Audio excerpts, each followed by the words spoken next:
ஒரே வகுப்புல ஒரு ஏழை மாணவனும் ஒரு பணக்கார மாணவனும் படிச்சாங்க.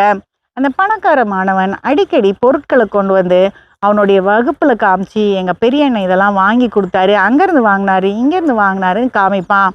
இந்த ஏழை மாணவன் அதை பார்ப்பான், ஆனால் அதை பெருசா எடுத்துக்க மாட்டான். ஒரு நாள் அந்த பணக்கார மாணவன் ஒரு அழகான கார்ல வந்து பள்ளிக்கு இறங்கினான். அப்ப பக்கத்துல இந்த ஏழை மாணவன் நின்றுட்டு இருந்தான். அவனை பார்த்து இந்த பணக்கார மாணவன் கேட்டான், உனக்கும் இந்த மாதிரி கார் வேணும்னு ஆசையா இருக்குல்ல, உனக்கும் என்ன மாதிரி ஒரு அண்ணன் இருந்தா நல்லா இருக்கும் அப்படின்னு தோணுதுல அப்படின்னு கேட்டான். ஒரு நொடி கூட யோசிக்காம அந்த ஏழை மாணவன் சொன்னான், இல்லை இல்லை, உன் அண்ணனா நான் இருக்கணும்னு ஆசைப்படுறேன் அப்படின்னு. அவனுடைய தன்னம்பிக்கை அவனுடைய வார்த்தைகளில் தெரிஞ்சுது.